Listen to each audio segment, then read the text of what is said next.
In today's episode, I share all about how we can still be there for our youth and reach our youth even during a time of a difficult pandemic going on.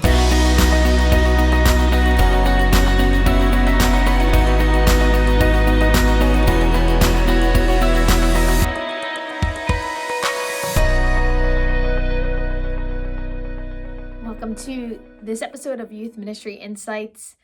In a time that none of us have ever seen in our world today, and in a time in our ministries that is so changing from the way we know it. So ministries are really based on that interpersonal connection, that contact with our youth in a way of seeing them, talking to them, and touching base with all that's going on in their lives and what's going on in ministry, and having that connection there has completely changed, and we all have moved probably forward in a different direction already.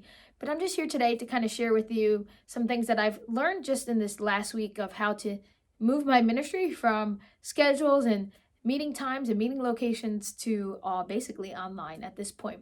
So a couple of things that I like to share with you. Well, first, prayer is the most important thing. Can't speak enough about that. So continue praying for your ministries, praying for your youth and their families, and of course, praying for all those that are involved and sick right now with the virus, the coronavirus, and also the doctors, the nurses, all those that are involved in taking care of those caretakers for those that are involved. And second, encourage your youth to pray. So we're going to utilize all that we have, all those tools that we probably have in place, our social medias, our Instagram, our Facebook pages, our Twitters, anything that you have in place already, your Remind, maybe sending out messages, start utilizing them to encourage your youth to pray. So I've come along a couple really good prayers that have been recommended, especially by my pastor, to pray for our youth to pray. So I've been passing that along all throughout my social media.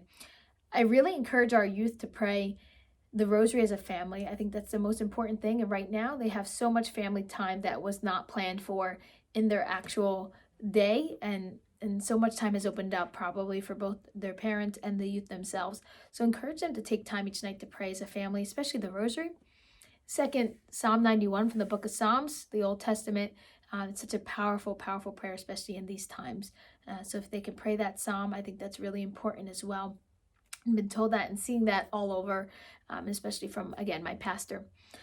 And then also the Magnificat of Mary from Luke's Gospel. I think that's also a very powerful prayer in Mary's acceptance and knowing of her to be the one to carry our Lord. So those prayers have been really recommended to our youth.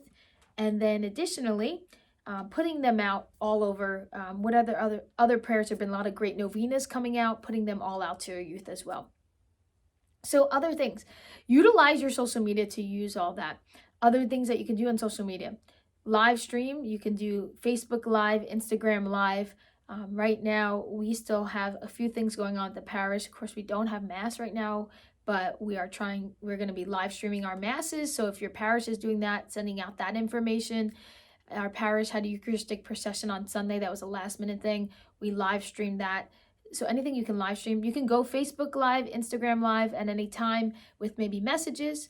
I recently just put out a 6-minute video to my youth, just updating them what's going on and how our ministries are going to look now, at least moving forward in these next few weeks, and just to see where it's going. So maybe make a video and you can put it on Instagram. If your video is over 1 minute long, you're going to have to just utilize Instagram TV, and that will link it to your Instagram and you'll be able to have a longer video. You can also put that link out and then blast that link out to everybody, and then parents and everyone can view it. So other things you can also put out there. I found this really beautiful reflection correlating this time right now with the coronavirus to our Lord's Passion and Lent, and also taking the word corona like the crown of thorns and the time of 40 days and the time of isolation for us. It was such a beautiful prayer. Someone sent it to me and I put it again on our social media. A parent actually texted me and said, I was going through my daughter's social media as I always monitor it, which I think is a great thing for parents. And they said that it really struck them in a beautiful way. So we don't know who's seeing this stuff. I guess we can't flood social media enough with the good messages, good prayers that are out there as well. So I thought that was really powerful to kind of just add in how parents are seeing this too, not just your youth. So please remember that. Other things you could do is maybe try to use social media to still have that little fun aspect of that youth ministry has. So I was talking to another youth minister the other day. Some of the things that he's doing, which I thought was great, is utilizing that social media and saying, hey, everyone, share your talent right now. We're going to have a virtual talent show. So post a little video of you doing your talent at home, or a photo scavenger hunt. Find these 10 items, post pictures using these with these 10 items. I think that's kind of a fun way to still interact with your youth, but just, again, using what we have, which is our internet connection and our social media platform. So I think that was really great advice as well. Something I wanted to pass on to you as well. Other ways, now you can interact with them on a total free platform, which is Zoom. Zoom is an app that you're able to use on computers and cell phones that are equipped with cameras, and you can interact with audio or visual. So if you have the camera, you actually can do it without a camera too, but if you have the camera, you can utilize the camera aspect and do a video chat. There's a free basic plan, which goes up to 100 people. All you do is sign up for it as the administrator. You can send out a link. All your youth can connect at the same time when this link is available, and then you could set up ministries that way. So our youth ministry is moving that way. We are utilizing that a lot with our different meetings, and we're trying to keep it the same time that the meeting would normally be, and then send out the link via our remind, and then those youth can click on that link. They have to pre-sign up for that. They don't have to sign up for the Zoom. They just pre-sign up and get the app already downloaded. But if not, it takes like 2 seconds. They download it, they click in, and now you can have your online meeting. I plan to utilize it just a lot with checking in with the youth and then praying with them and then seeing what I can. Not all your meetings can, of course, go to online, your fun meetings, things like that. But again, there's other ways to do that. So utilize Zoom. I think that's a great free tool. And if you want to expand it, because it only goes up to 40 minutes, if you want to expand it, you can go to longer time frame and then you just pay for a subscription. But if you want to go free, it's 40 minutes at a time and it's unlimited to how many times you can do that, but you can have up to 100 people at one time. So I think that's a really great app to use to kind of have online meetings all at once. And of course, companies have been utilizing these tools for online meetings, so now we can go that way as well with our ministries to kind of have these virtual meetings together.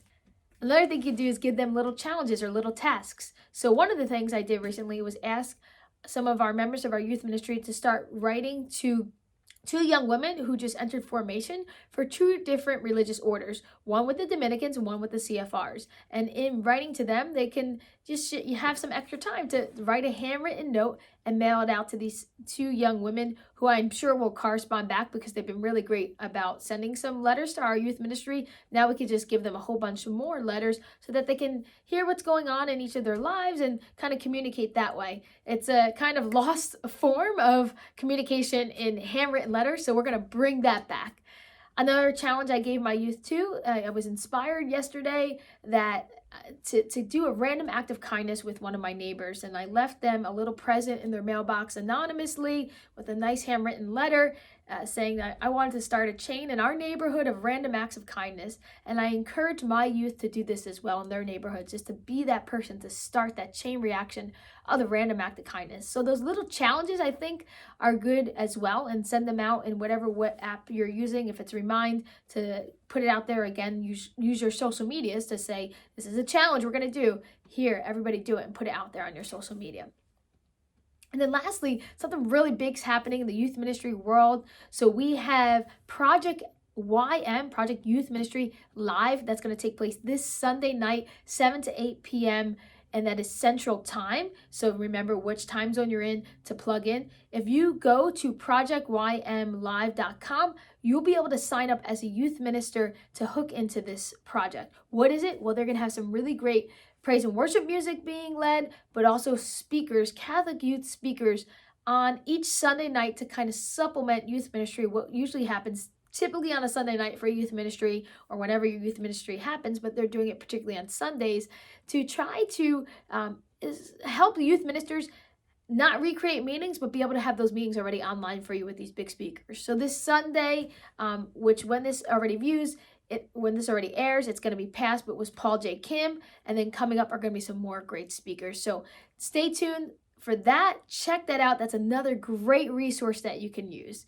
So again, we're all kind of in this together. We're trying to see what works. We're trying to see how we can make it work for our youth, keep things as normal, right? Normal as possible. Remember to pray. Remember to stay focused on the Lord. The Lord has us in the palm of his hands. He's going to see us through this time. This is such a great test of faith and a great way that we can just share our faith with others. And especially, I think, during times of trials and difficulties, youth, adults, everyone's a little bit more open to the faith. So this is such a pivotal time, a crucial time where we can be able to use our faith and be able to help others in such a beautiful way, especially our youth. So don't let it pass you by. Don't just use this extra time to sit and catch up on Netflix, but actually try to use the faith as a great ministry tool. Use your faith in your ministry tools to be able to share it with others. And not maybe just your youth are going to view it, but their parents and all that are living in their household. So God bless you, and thanks for all you're doing for our youth, especially in these times.